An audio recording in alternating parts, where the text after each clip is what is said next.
Yes, everybody, welcome back to Talking Wolves. Welcome back to a new update video on the channel. Hope you guys are keeping well. A little bit of news over the last 24 hours or so after my last update. A lot of what I mentioned yesterday is still relevant if you want to go and check out that last video. And as always, be sure to hit the like button down below and subscribe to the channel. A little bit of a whirlwind on a specific story today, which I'll get into in a minute. But yesterday evening, we had news about Goncalo Guedes and his Wolves future. It looks like his time at Wolves may now be coming very close to an end. Real Sociedad, very strongly linked with making a move for the attacker. Came out of nowhere, really. It wasn't really any subtle hints or about this. I mean, if you remember, Vitor Pereira made a comment probably a month or so ago about Guedes and him wanting to move on. He has still been given opportunities in the early part of the pre-season. He came off the bench against Stoke. He's had minutes in the first two games as well. Be very interesting to see if he's part of the match day squad tomorrow as we play the French club Lens in a friendly. But it said that Real Sociedad are close now to bringing Guedes in on a permanent deal.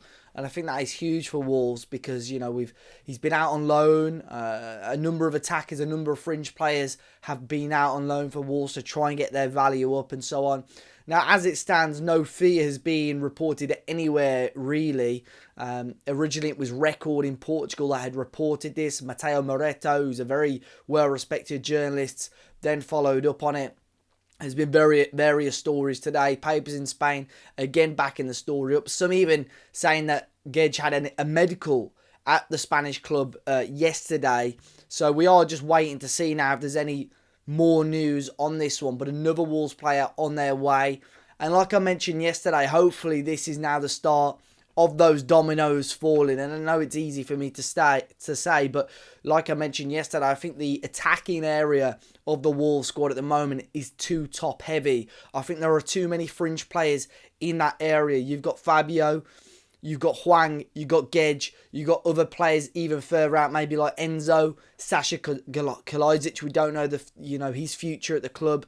There aren't enough players there where I would say if they're on the bench, I'd be like, let's bring up them on. They'll make a difference. Sorry, my phone's going crazy and buzzing away. I was hoping it'd be transfer news, but it's not.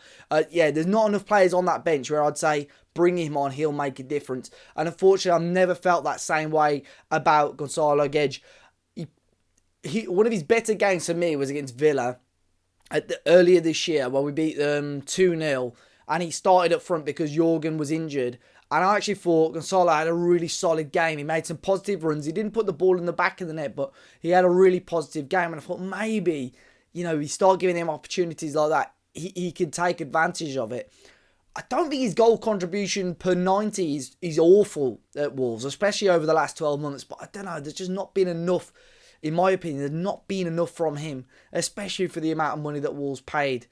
So I think it is still early days on this one. I don't think it is, as far as I'm aware, I don't think it is advanced as some outlets are making out at the moment, but it's looking very likely. He's on a high wage at Wolves. In terms of PSR and how much we paid for him, there's a book value that Wolves have around £11 million. So hopefully we can, sell him for around that, if not a bit higher. I think if Wolves can get anywhere over sort of 12 to 15 million pounds, I think that would be unbelievable. I don't think they will, but so you're getting 12.5-ish million, maybe with a little bit of a sell on. I think that's an okay sale price, but again, it will go down as one of the transfer failures at Wolverhampton Wanderers.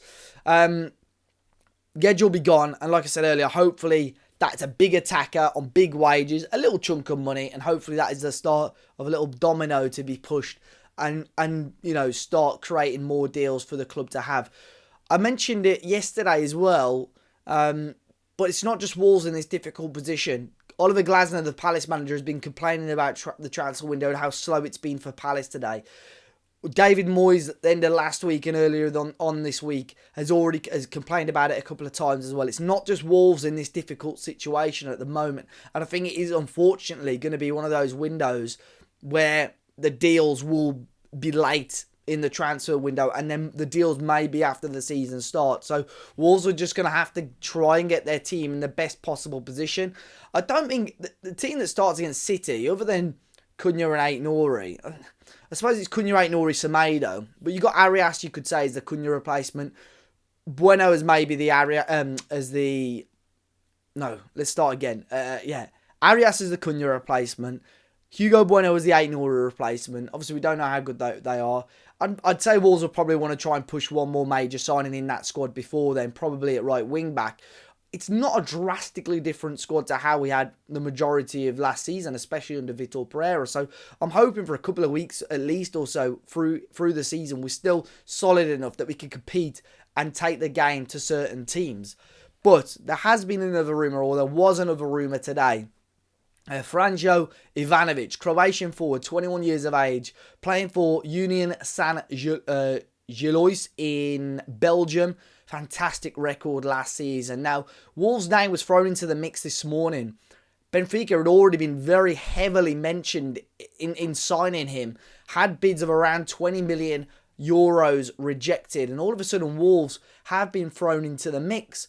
Now, certain journalists have said that Wolves have come into the race now, and the player's head is starting to turn because Wolves are able to offer him, in terms of a financial package, a much better offer than what Benfica could. Just a handful of hours later, 2-3 hours later in fact, Benfica have the deal done. Now, of course, this is frustrating because we see fresh rumours, Wolves' name is mentioned, but as soon as another team is in there and already leading the race, in your head, alarm bells have got to start ringing. It's frustrating. I've seen people throw shade at Wolves for this. I've seen Fosun get slack for this. I'd be 80 to 90% sure Wolves have never made a formal bid for the player or never made formal interest in the player. Yes, there might have inquired. Yes, there might have had people watching him throughout the year. But I can guarantee Benfica will always strongly in the race, and this is purely agent-led, which a lot of the stories recently have been. Kufal is another one. I think Adil, who I mentioned yesterday, might be another one as well. So, I mentioned this at the start of the window. Yes, Wolves have been slow. Yes, it's frustrating. But I think it's very important to not throw criticism at the club for missing out on certain players or saying, look, we haven't put enough effort into this player when they're going to another club and Wolves were never in for them in the first place anyway. So, it's long, it's frustrating, like I said. But unfortunately, Ivanovic has gone to Benfica, another club there. So, I'm hoping there's more positive news. Tomorrow, of course, we play at Warsaw against Lens or Lon. Hopefully it's positive, and of course I'll be there at the game to give my reaction afterwards as well. But guys, hopefully you enjoyed your day. Be sure to hit the like button down below, subscribe to the channel. Make sure you're following us on all the socials to keep up to date with all the latest news.